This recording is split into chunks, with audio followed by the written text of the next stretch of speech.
everybody. Welcome to the For the Love podcast. Welcome. We are happy that you are here. You're going to be happy that you're here today. This is one of those episodes that is going to, should you need it, calm your central nervous system. It's just one of those that you'll walk away going, you know what? Everything's going to be okay. Like, it's going to be okay. I'm going to be okay. Mm-hmm. We're going to be okay. This is, we have one of my favorite people on the show today, and we're going to be talking, among other things, about his experience as, what did he call it? A fake farmer? Fake farmer. A fake farmer, and gardening particularly. So before we get to that, we have some history on gardening, me and you. We do. I don't know if, people that have been with me a very long time, because it goes back to 7. We did this for 7. So this was like from 2011. I think that was the year that we did the gardens. Oh my gosh. Like, yeah. Tell the people. At the same time, you and I did backyard gardens through a very specific program, and it was in the middle of 7. It was really an amazing program. I thought so.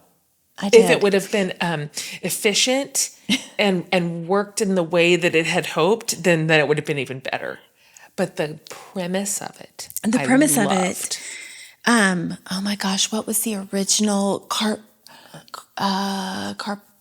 Oh my gosh, I forgot until you just said that. It had a Latin name. And then it changed to Genesis Gardens. Yeah. So there's a huge organization in town, Mobile Loaves and Fishes, that we've both worked with. You've written about them. And they had an employee. And by the way, this works primarily with the homeless community. So that's their primary. They have an incredible community of tiny houses. It's stunning, actually. Like, groundbreaking. Whatever you're thinking, increase it times 10,000, and you still can't imagine what Community First looks like. It's stunning. Back then, the village didn't exist, so everybody was sort of spread out in RV trailers at different parks. And one of the employees had the idea of creating backyard gardens in the suburbs. With homeowners. People who had the resources. Yeah. And partnering with the Community First residents. So we would offer up our backyard. We would pay for the soil, the seeds, and they would come in and install it. And then once a week, the residents would come work in the garden with you, side by side. Yep. And then we split the produce. Yep. It was brilliant and amazing. Yeah. And they would sell the produce in farmers markets and CSA boxes. It was, I loved it. I loved it. And we both came at it from, like, you were writing 7. I had just wanted to do gardening and was overwhelmed because I had 4 little kids, and I found them, and they would come and teach me and help me. And we did it for several years. 5. Oh my gosh, was it that long? Yeah, we did it for 5 years. And your garden was huge because you have that humongous backyard. At the time, I was living in Garlic Creek, and my backyard was a postage stamp. But still, I loved those years. And so the residents, of course, we got close to, and they were at our homes every week, well, during the season. And we learned how to garden. I learned so much about seasons and planting and complementary crops and loved doing it in a community. And I also learned that it is such hard work. Oh my gosh. And when left alone, I just wasn't willing to do it, because after, it actually was a beautiful end to it, because the residents then realized they could grow at their own homes. The village opened at Community First. They created this incredible community garden. And so the labor needed to focus on that. Exactly. So they said, we've established this for you, like have at it, keep your gardens. And then the first sign of like fire ants and squash borers, I was like, this is just not for me. I was just about to say the squash borers. The squash borers made me lose my salvation. I walked away. Yeah. Like I have a kid who has planted in that spot now and tends his garden, but I could not do it without the support of people showing up. That's right. And like I would weeding. go up. Like it is so much work, especially in Texas. Farming is hard work everywhere. It's hard work everywhere. Yes. Also here. This is an inhospitable climate for a garden. So, we had to plow that and we composted, like we did the whole thing. I learned so much through that program, and it just is so true that gardening and farming and growing, you cannot help but find the metaphors in it. You cannot help it. Yeah. In the like cyclical nature of the seasons and of new growth and weeding and pruning. I mean, it lends itself so much to metaphorical thinking and talking and learning. And that is exactly what we are going to talk about today, because we have such a special friend on the show today. I started out as an admirer and a learner of his. I tell him this in the show, but before he knew me, before we'd met, when I was in the earlier stages of, for lack of a better term, I don't love this term anymore, I think it's been co-opted, but in the earliest stages of kind of spiritual deconstruction, when I was starting to flail, and where the certain set of things that had been handed to me spiritually I had so much cognitive dissonance around them. And I was struggling to find the love in it and the goodness in it and the Jesus in it. And I was just, outwardly, I was still in the center of the bullseye. But internally, I was freaking out. And I'm like, some of the things that I've been taught, I don't think I believe anymore. And I wonder if there's another way to understand them. Is there another hermeneutic that I can learn from? Is there some other interpretation that feels like in alignment with a God who says he is love? Anyway, Jeff Chu was one of my teachers back then, primarily on the Twitter. Oh. That was back when I was on Twitter, and back when Twitter was not a raging daily dumpster fire. And so I was quietly following Jeff on Twitter and his kind of gentle pastoral way of thinking about God, because he didn't just abandon ship.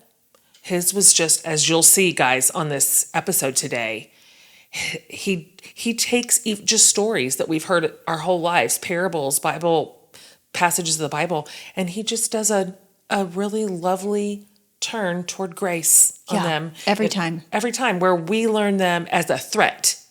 We learn them as a fear-mongering, do this or else. And he goes, what if we looked at it like this? And I'm like, what if we did?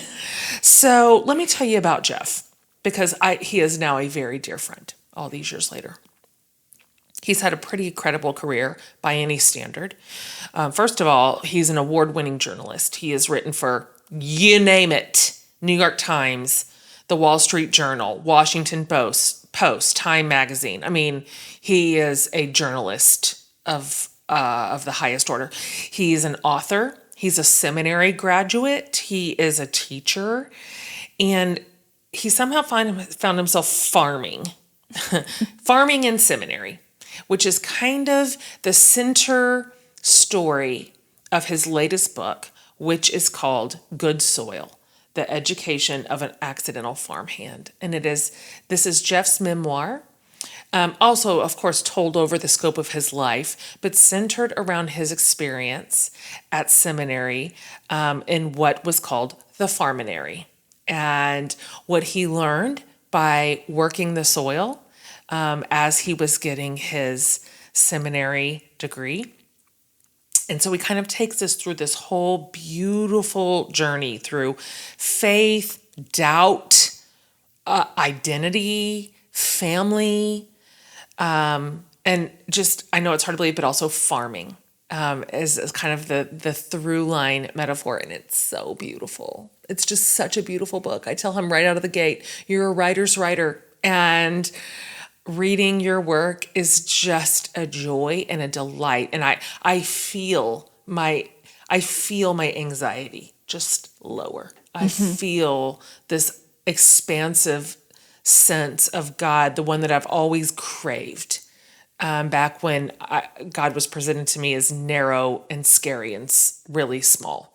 And so he is a beautiful human. He has written a beautiful book, and this is a beautiful conversation. You are going to love it. You're going to love him if you haven't ever met him. This is his second time on the show. He was with us back in 2019, and he is here again today. So we are delighted to bring to you the wonderful Jeff Chu.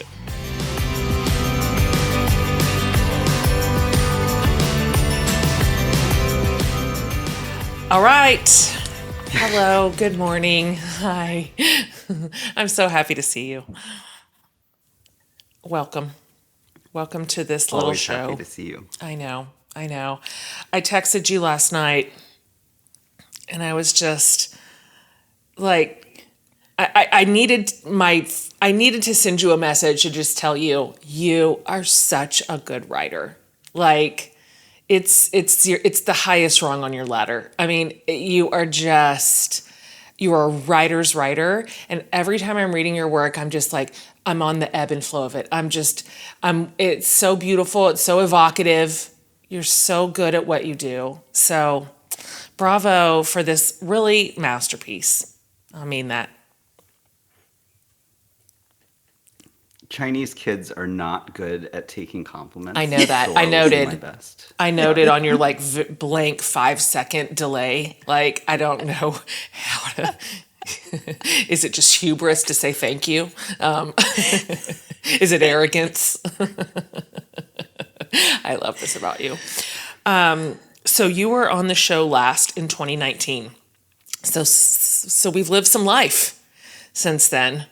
Both of us have. Oh my gosh. Yeah. 6 years Yeah. of chaos. That feels fair.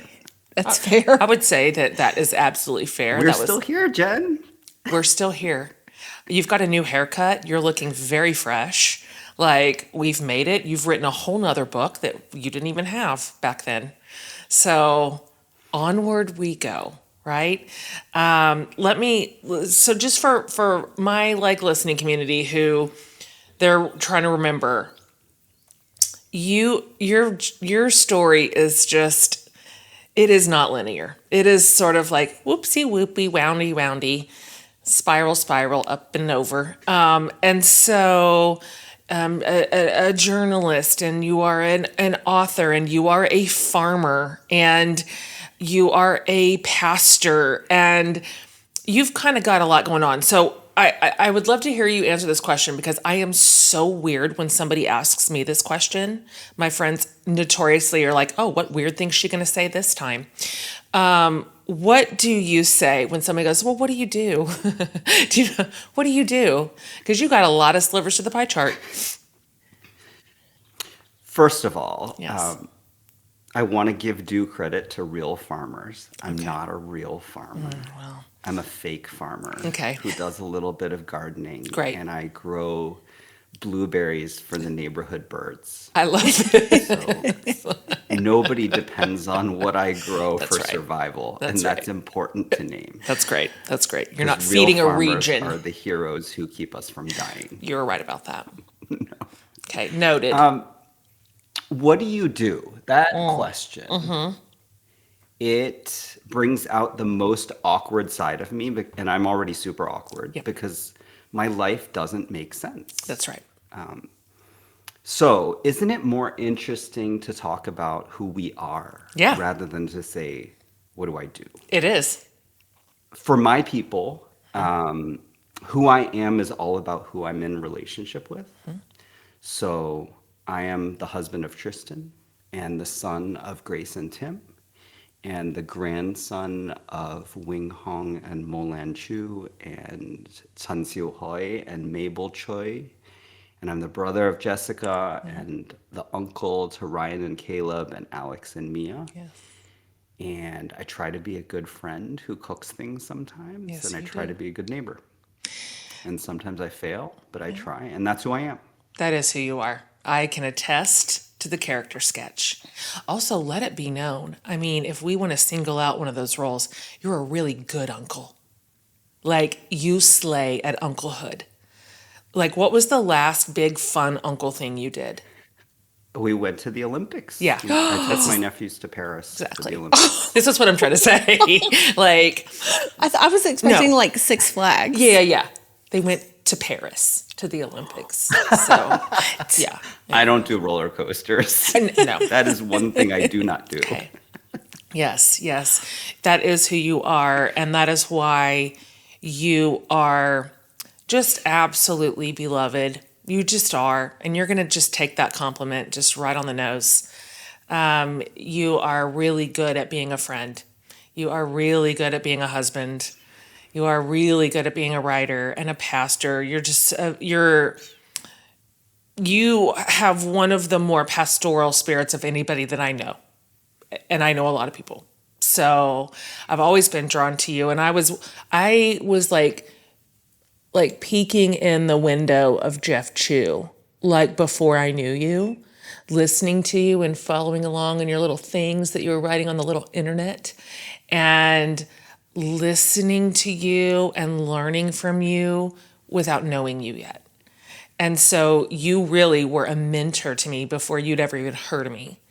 And I kind of just forced my way into being your friend eventually. And so I've been learning from you for a long time. And I'm so happy that you're my friend now.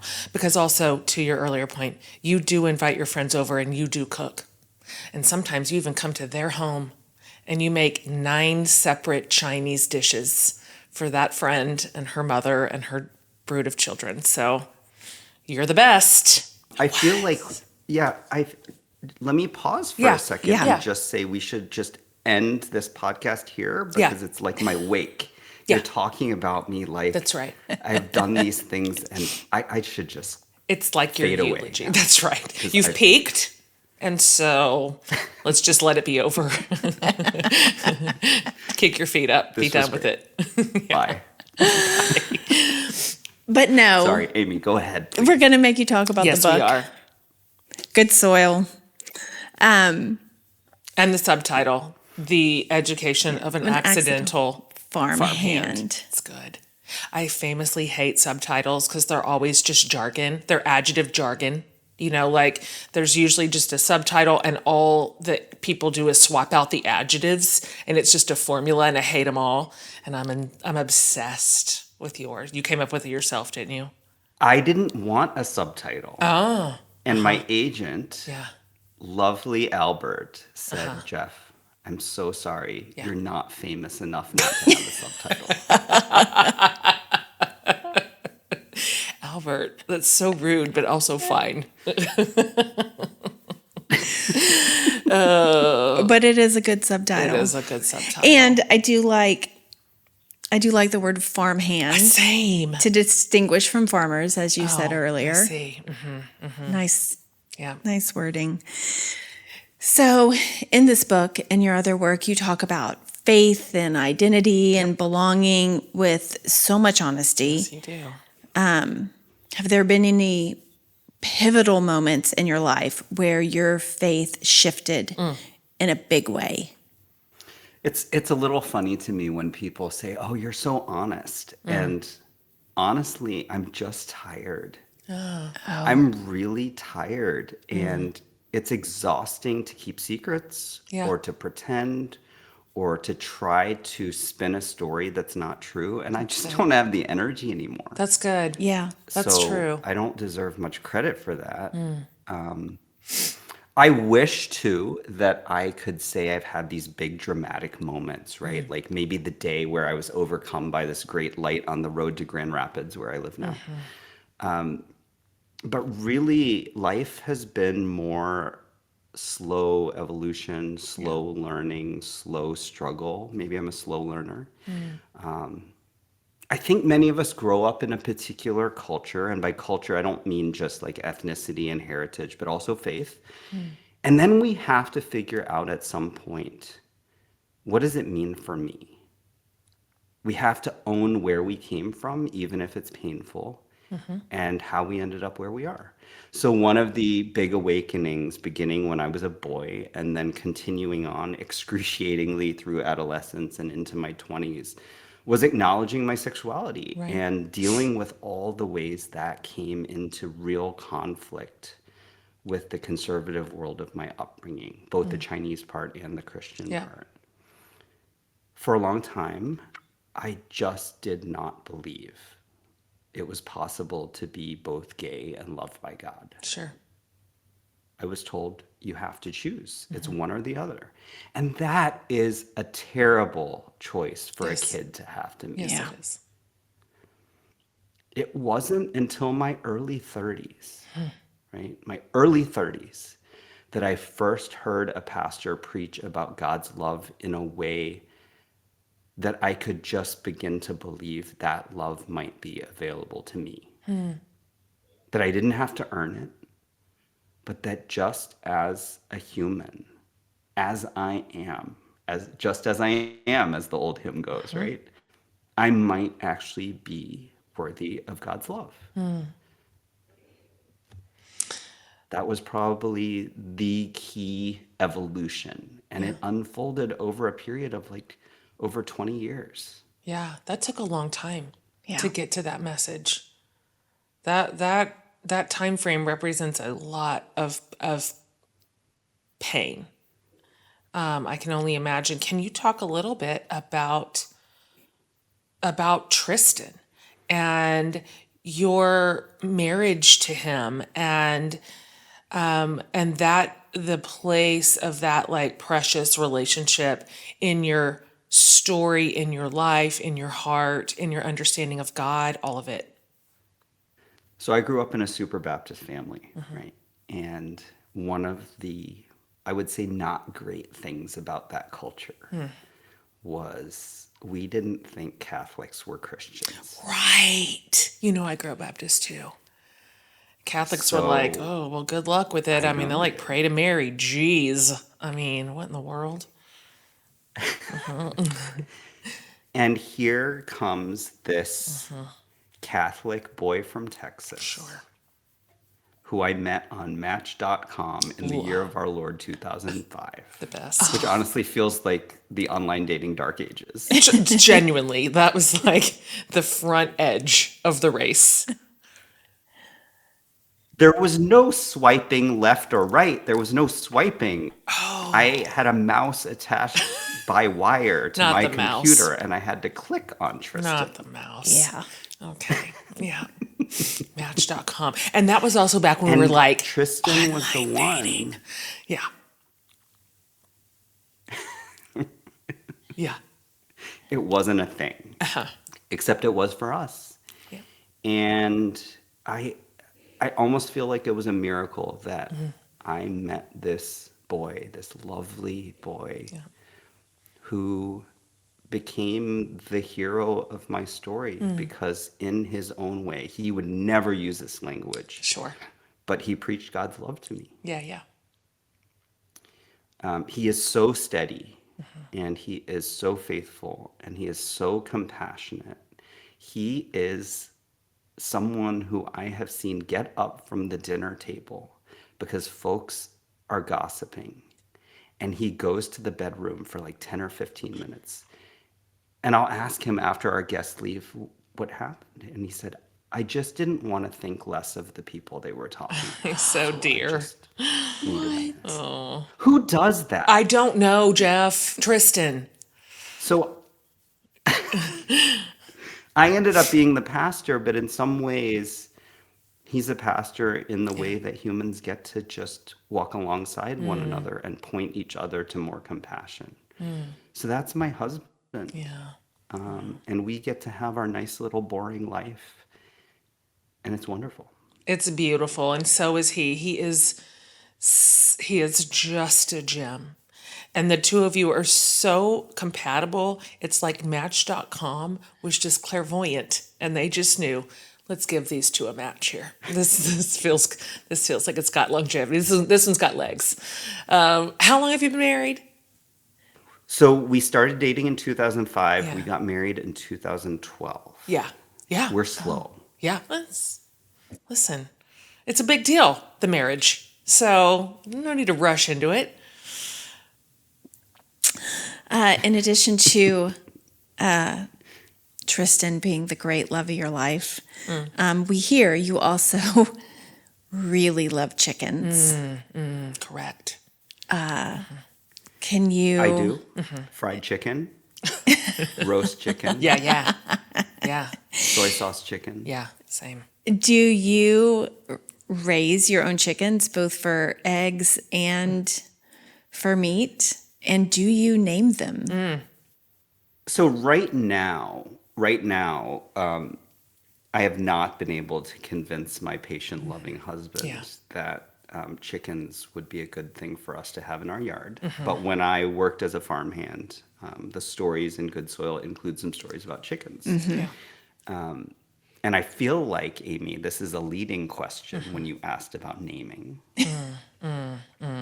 When I was a farmhand, my mother-in-law, I would send her pictures. I would text her pictures of the chickens we were raising. And one year in June, she sent me a Father's Day card. Well, we don't have kids. That's right. And I thought, this is odd. Is this like a hint that she is expecting grandchildren?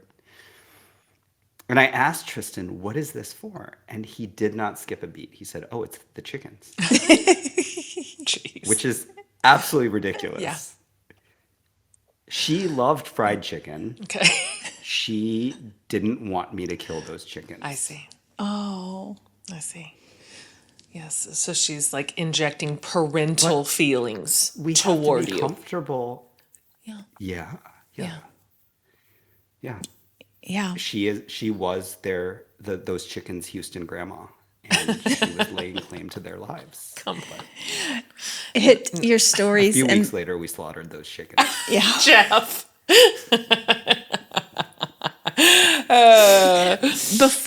Before that chapter, the end of the chickens, Yeah. the beginning of the chicken story in the book, it reminded me that in John Lewis's graphic novel, March, he talks about his whole childhood and how much he loved the chickens and he named them and he would go out to the hen house and practice sermons on the chickens. Oh my gosh, that is hilarious. I know. And I was like, I wonder if Jeff practices at the farm. Preaching to the chickens. Preaching to the chickens. But then you killed them. So Well, yeah.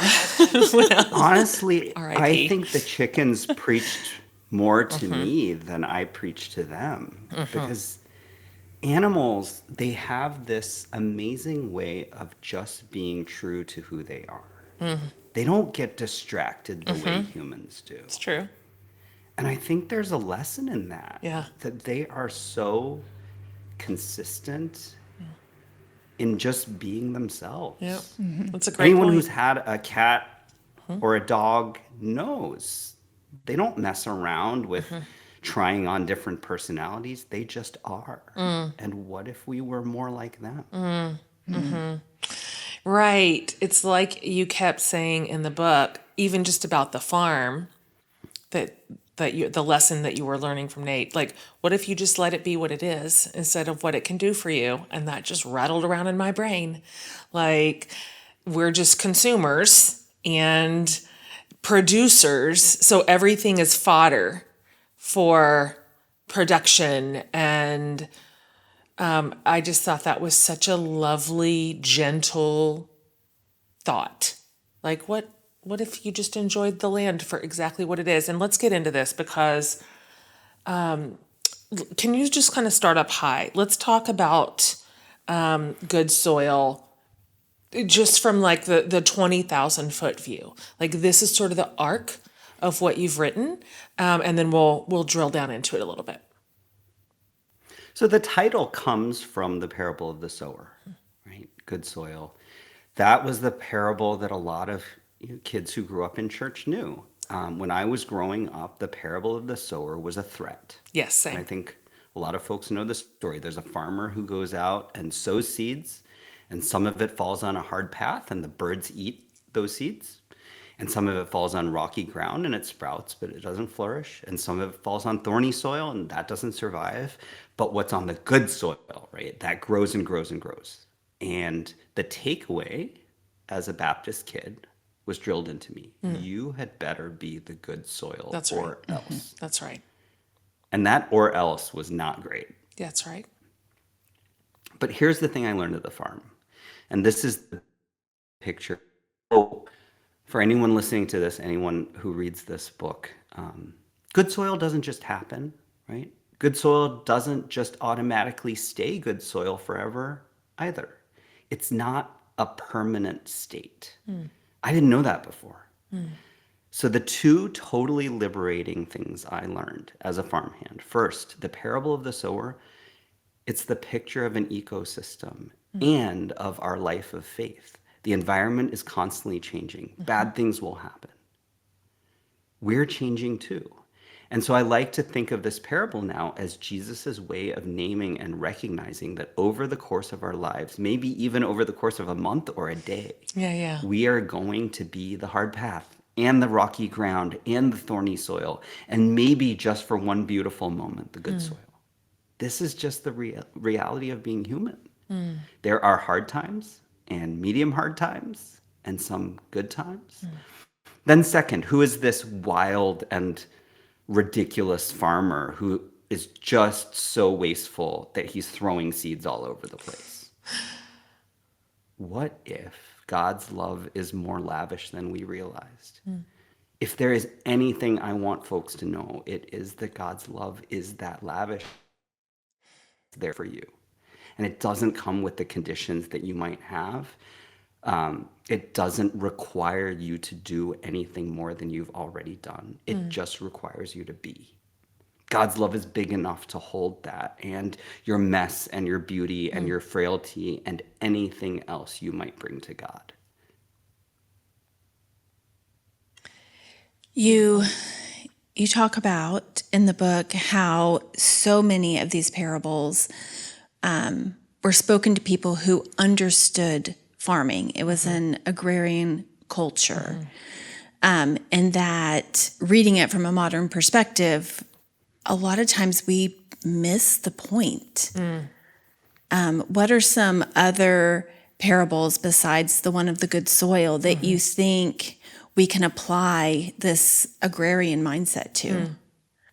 Look, the folks who were hearing these stories, they weren't going to HEB or That's right. Kroger, right? That's not where they were getting their vegetables. They were growing them in their yards. So a parable like the parable of the mustard seed, Yeah. right? Mustard seed was something that the ancient rabbis prohibited good, faithful people from planting because it could take on a life of its own. And to modern ears, we don't hear that context. We don't understand that what Jesus is saying is this thing that folks have said is bad can grow up from the tiniest seed into something that is home even to birds, right?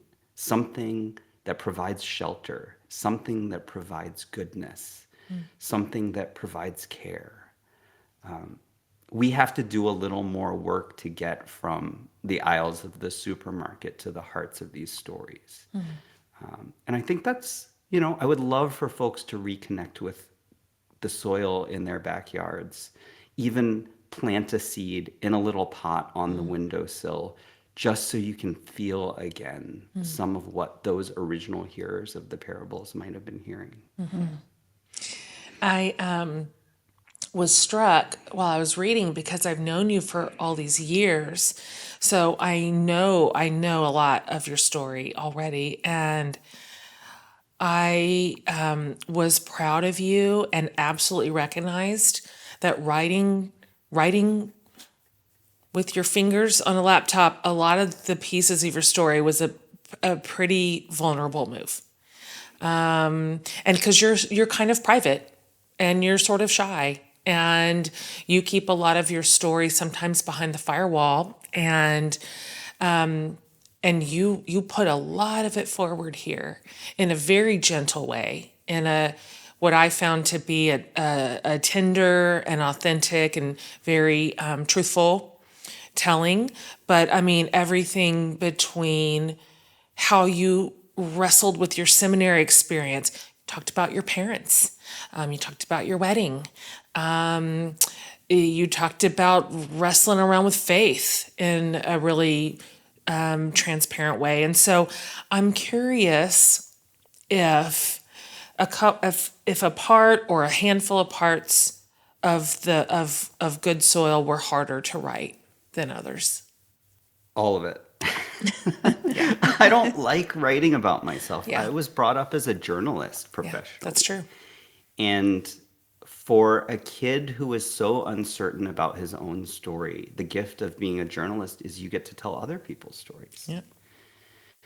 I was also brought up in a pretty traditional Chinese household, which means children should be seen and not heard unless they're asked a question, in which case you had better respond within 15 seconds and certainly not in a tone that is even vaguely disrespectful or suggests that you're talking back. Yes. My personal story, my own opinions in the home of my upbringing didn't really have any importance. So the idea of writing a memoir is wild. How could my life possibly be that interesting? But here's the thing I learned as a journalist. Every single ordinary story is extraordinary. Yeah. Every single ridiculous family could be a reality show. Most of us are surviving against some odds, and most of us are making a life that was unimaginable to our younger selves. And maybe we're even finding some flourishing amidst that, right? So some of the hardest experiences, I guess maybe I'll offer a content warning here. I write about how when I was a teenager, I was assaulted. Yeah. And that's not something guys typically talk about. That's right. not something men would write about. Not unrelated, I talk about hating my body. Again, as far as our society has come, body shame isn't what the guys are talking about over beers most evenings. That's right. But I think it's important for us to wrestle with grief and with pain and with loss and bring those things into the light and say these painful experiences will not be the end of my story. They're a part of the story, and I'm not going to be ashamed of them. And they're also not the end of the story. Looking back at your time on the farm when you were in seminary, what's one farming lesson that just completely changed the way you looked at life or faith? I think this ties in really well with what we were just talking about with those hard things, right? Every farmer knows there are so many things that you will not be able to control. The rain, the sun, the wind. You do your best. You do your part. But you're also at the mercy of other forces. And this pushes back against that very common line that if you just work hard enough, you can be anything you want to be and accomplish anything you want to do. And actually, my parents never taught me that. My mom said outright, that's a lie. Oh. Oh, She actually said to me once, because I asked her about it, she's like, you can't be a supermodel. You're not that good looking. Mom. It's like, okay, I get it. Thanks, Mom. Hey, Mom. Okay. Good times. Good times. But working on the farm, Yeah. it reinforced that Yeah. because there are so many things that you can't, through sheer effort, produce. You cannot make a seed grow. Yeah. And I think there's actually some real grace and liberation and mercy in recognizing that there are things beyond our control. I agree. For me, there is a deep exhale in that. It was a wow moment for me. I can't do it all. And you know what? That's okay. I cannot summon the rain, but I can do my part. Yeah. Maybe I can turn on the hose and water a little bit. I can't adjust the sun, turn down the temperature, but I can do some weeding. I can't calm the wind down. I'm not Jesus, but I can try to protect the plants a little bit. So the core question there is, what is mine to do and what is not? Because I think so many of us expend so much energy trying to do things that aren't ours to do. And we would be so much better off if we That's right. asked honestly, what is mine to do? Totally. We talk about this all the time. This is a conversation we just circle around and around and around. What is ours to do? I cannot tell you how much I love this metaphor. I love all metaphors. Metaphors are my favorite thing that exists on earth. And when I was so tickled reading through Good Soil because first of all, I have a manuscript kind of at the tail end of editing right now. But that first round of editing, that developmental edits, the ones that hurt the most. Where the cuts are the deepest. My editor, who's a new editor to me, at one point, 1/3 of the way through the manuscript was just finally like, look, you just can't put 3 metaphors in one paragraph. I'm like, but I can. I sure can. Like, they're all beautiful.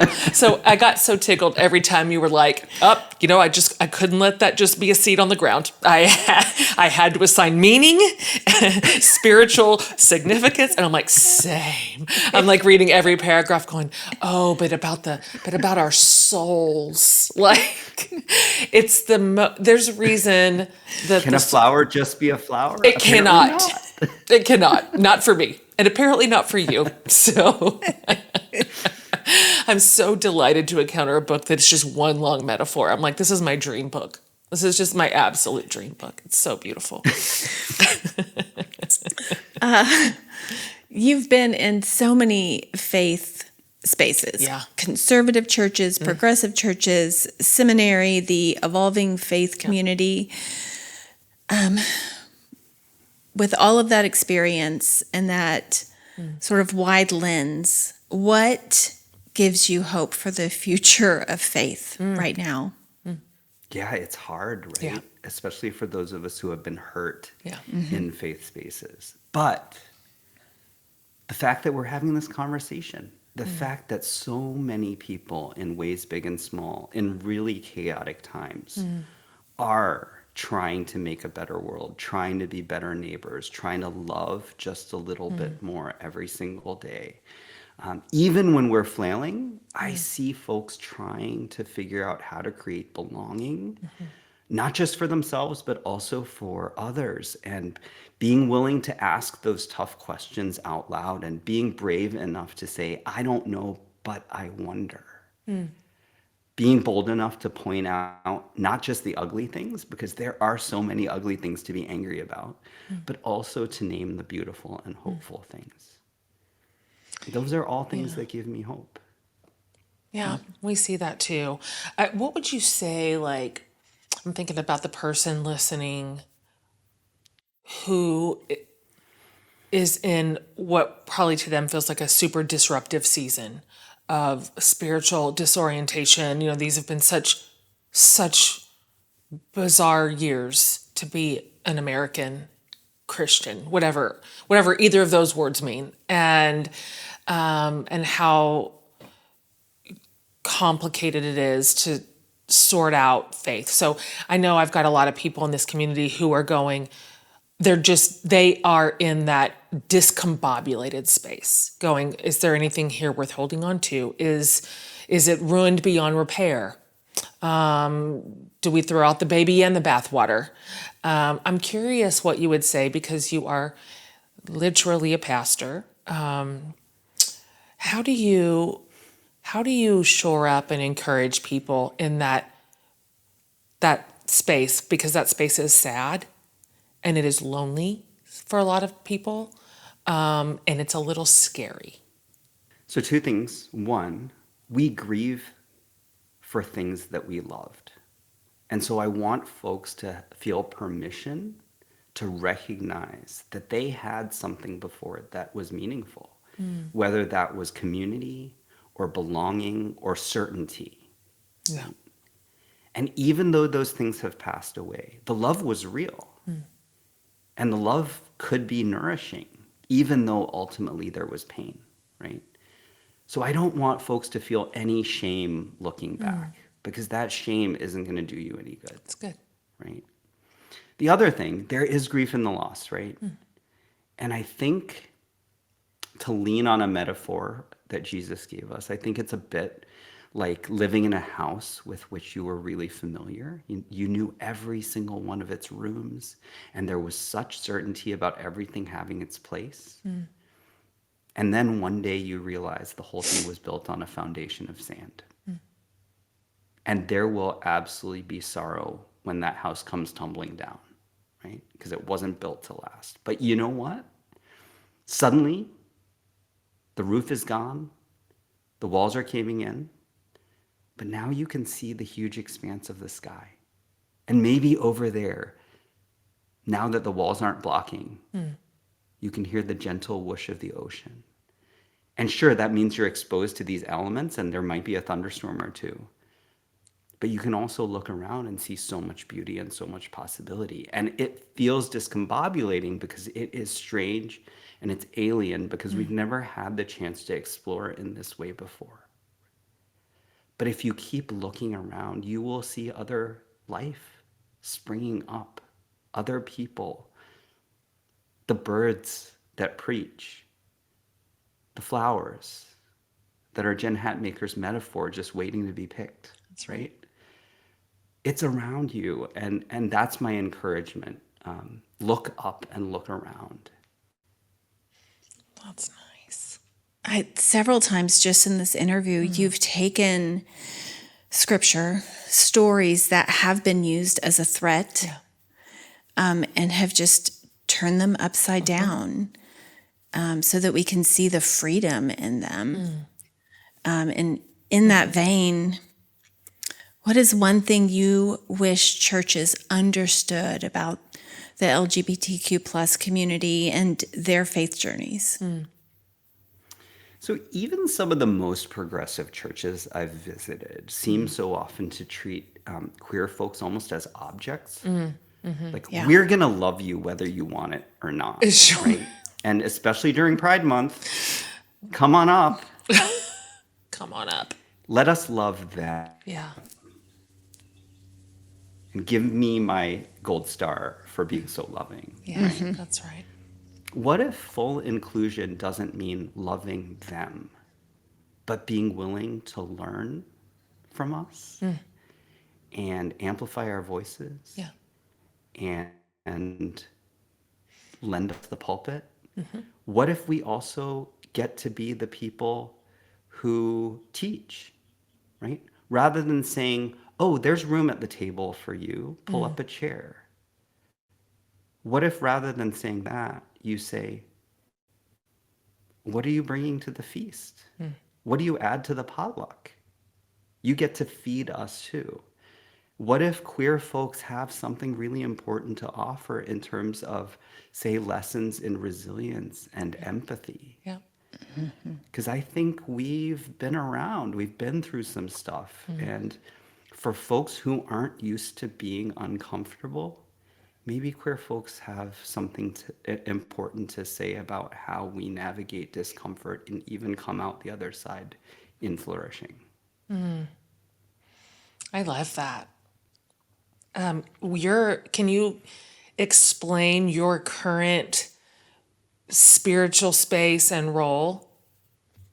So on paper, right, I have a very weird existence because I live in Grand Rapids, but I serve two churches, one in Cary, North Carolina, and one in Berkeley, California. Sure.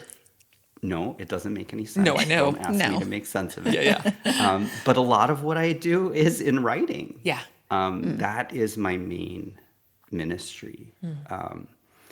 I also have this other job as an editor-at-large at Travel and Leisure magazine. Again, doesn't make sense. Different hat.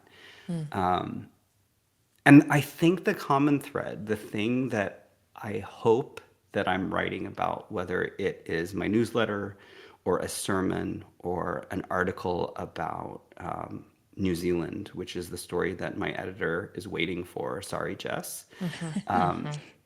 I want to create a sense of wonder and hope about Yep. the world around us, and to point people to possibilities that they didn't see before. That, I think, is my calling in the world.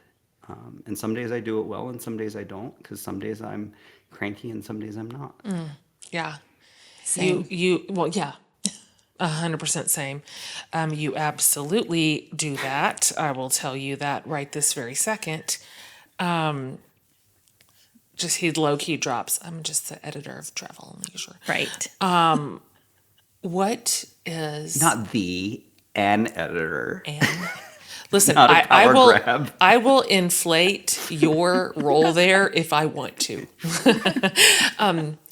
What? Let's couch it maybe in the last, let's just say 5 years. What's your favorite, most extraordinary place that you have traveled in the last 5 or 6 years, where you were just like, holy moly? So Tristan and I, in 2013, we went to New Zealand for our honeymoon, and then last month we got to return for the first time to work on a story about food in New Zealand, which is it was a real hardship assignment, right? To be asked to go and eat, Terrible. but I took it on willingly, to sacrifice for Sure, the good sure, of sure. humanity. Yeah, yeah. New Zealand is spectacular. Yeah. The wonder of being out on the water with this fisherman who goes diving for abalone and crayfish, just seeing the sea stretch out to infinity, just like this shimmering sheet. I've never experienced anything like it. Watching the mountains rise from the edge of the water. I don't know how anyone sees that and can't just be in awe. And we need those moments of awe. But I've also had people say to me, well, you just get to go these places. Most of us don't get to, right? The more I travel, the more I love home. Yeah. My husband and I moved to Grand Rapids in January 2020, which should make people question our sanity. Sure. Absolutely. Who moves to Michigan in You're right. January? Right. We didn't know it was 6 weeks before lockdown, That's right? right. He's from Texas. I'm from California. Neither of us had ever lived in the Midwest. Totally. And you know what? We love our little house. Yeah, I do too. Which is one of those old things that someone bought from a Sears catalog and put up. Yeah. And we love our tiny backyard. And we love those blueberry bushes that feed the birds. And we just love being at home. And there's so much beauty, I think, everywhere. We sit on our couch and look out the back windows and see the sunset. Just a sunset. Just realizing nobody will ever again see that particular sunset from that particular angle. How lucky are we? Yeah. How lucky. As we wrap up, we have just a few quick, kind of fun questions. First one, what's a book that you've read recently that you would recommend to everybody? You know what? I am going to offer a lifeline to those of you who are struggling to read books right now. Because at the end of the year, when I saw everyone posting the 9 gajillion books that I Sure. read in 2024, Yeah. I was like, you know what? My brain is fried. Yeah. I can barely get through a book. So there's a lifeline for folks. So I don't honestly have a big pile of books to pick from. Yeah. One of the loveliest books I've read recently, though, was Small Things Like These. Is that what it's called? Claire Keegan? I'm gonna look it up right now. Small things like Oh these. my gosh. Was I'm it having lovely? one of those brain fart moments. I got you. Claire It Keegan. is short. Claire Keegan. Small things like these. You nailed it. Yeah, you were right. It is short and it is so powerful. And it's one of those books that made me wonder, why do I need so many words to say things when this novelist uses so few and says so much? Yeah. What dark arts is she unleashing Totally. in those few pages? Totally.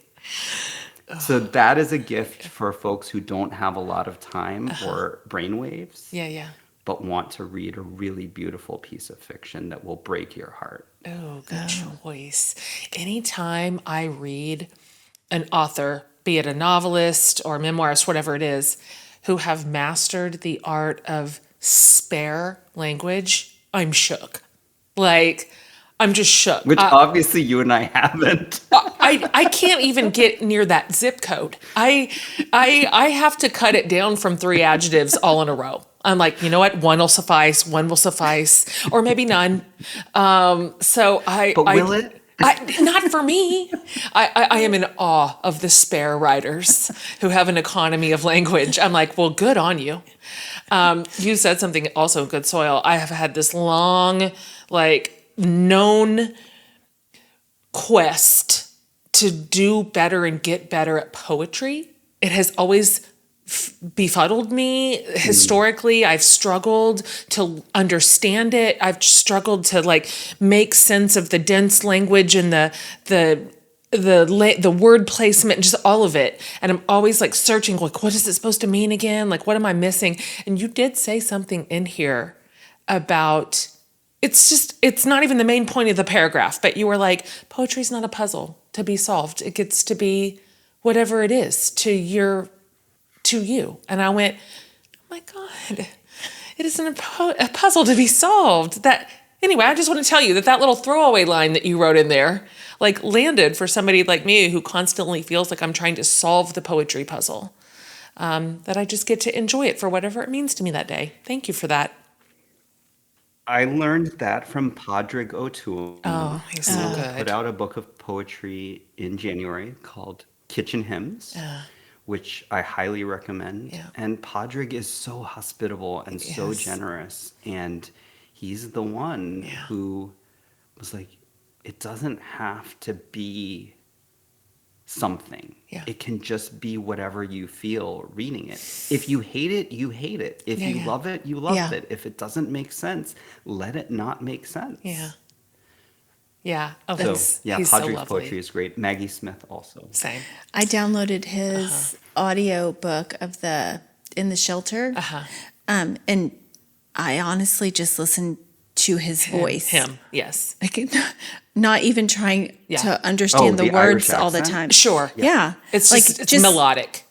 It soothes me. I don't care. He can say anything. I don't care. Yeah. I don't care. I've had him on this show, and it remains one of my favorite interviews. His spirit is so special and hospitable and gentle. The way that he thinks about being a human on this earth is just so inviting. Anyway, those are 2 great poets who have meant so much to me. As a reader, their work has meant so much to me. Tell us what's one thing bringing you joy right now? One thing bringing me joy right now. I am looking out the window at my friend's garden, and I see springtime. And it reminds me that there's life, right? I get to be at a friend's house. It's really hard for me to ask for help. It's really hard for me to lean on others' hospitality. And to get to look out this window at my friend's garden reminds me that I'm not alone and that I am supported. So that gives me joy. Are you ever? You're about to hit the road on your book tour, and it is like a cast of the best characters that I love the most. All your special guests in all of your cities that you're going in are just... Including Jen Hatmaker. I'm one of them, but I am in a roll call of amazing people, my favorite writers and my favorite friends, and you have pulled off an incredible book tour. And I am so excited to get to be with you on one leg of the race in Waco, of all places. So tell everybody, like, where can they find all of this good thing? Where would you love for them to find your book? Where can they find out about your book tour? Where can they find out about more about you and all of that? Well, self-promotion is my specialty, and this Truly. moment where I get to sound like a QVC host is Sure. what I live for. Sure.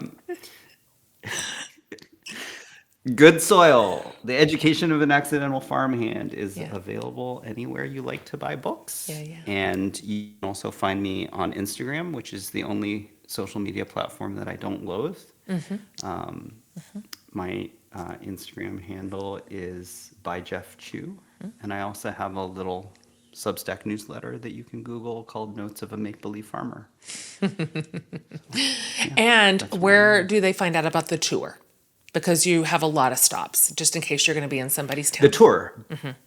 On my website, byjeffchu.com/tour. And yeah, I'm trying to go places that people wouldn't necessarily expect. Yeah. I had this lovely woman in Park Rapids, Minnesota, of all places, write me and say, authors never come to northern Minnesota. Yeah. And I was like, Rebecca, it's really far away. But I am going to Park Rapids, Minnesota. I'm delighted. Like, what is it by? Is it north of Minneapolis? It's 3.5 hours north of Minneapolis. Yeah. Closer, Whoa. I think, to Fargo Yeah. than to Minneapolis. Yeah. Yeah. Man. I love this. They are going to be so delighted when you walk in that bookstore. No one goes there. Of course they don't. And it's still kind of winter. So, I mean, you're really like forging ahead up there. It's cold still. But I'm writing about farms and farmers. It would be absurd You're if I right. didn't spend time in rural places. That's so good. It's true. Rural Minnesota, rural Pennsylvania, Yeah. I am on the way. That's so great. Don't forget Waco, Texas. Let us not leave her out, which is where you and I will be in a couple of weeks. Not even. You are just a joy to the world, to me, to us. Thank you for writing a beautiful book. Thank you for sharing your story. Thank you for your generous understanding of God and humanity and each other and community. And it nourishes me constantly, all the time.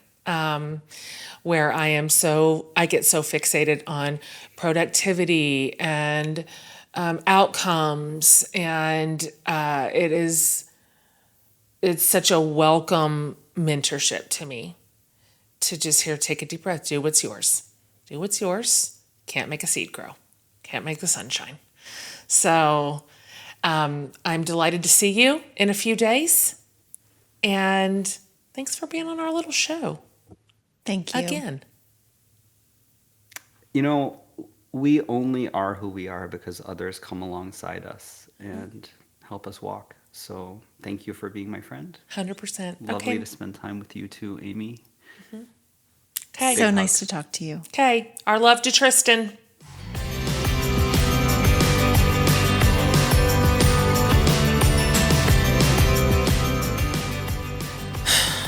Who's better than that? Who's better than Jeff Chu?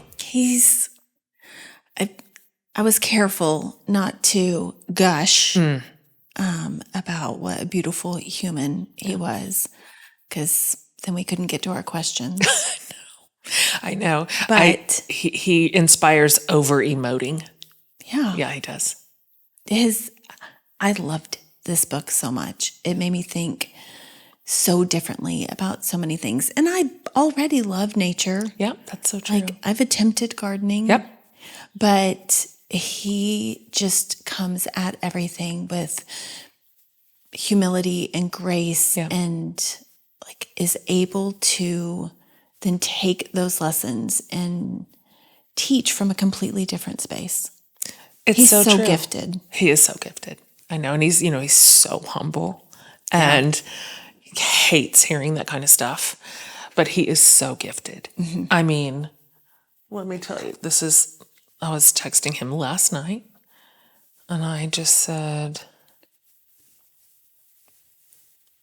excited to have you on the show tomorrow morning. You are such an extraordinary writer, like a rare talent, Jeff, truly. He's just special. You will love this book, listener. Like it is, he just tugs you gently along, and he paints such beautiful word pictures, and he's not, yes, the book it hinges on a metaphor, but it's not heavy-handed. Mm-mm. Do you know what I mean? How sometimes a metaphor is just, okay, it's just too, it squeezes the point too hard. His isn't like that at all. It just taps right along the story. And anyway, you'll love it. And we will put the links up for you to everything he just said, because if he is coming near you on his book tour, you should go. Yeah. You should go. And those are going to be really sweet nights in those rooms. I'm so delighted to be a part of one of them. So if you go over to jenhatmaker.com, underneath the podcast tab, we'll have this whole episode if you would like to share it, because there are so many like beautiful takeaways that he shared on this episode today.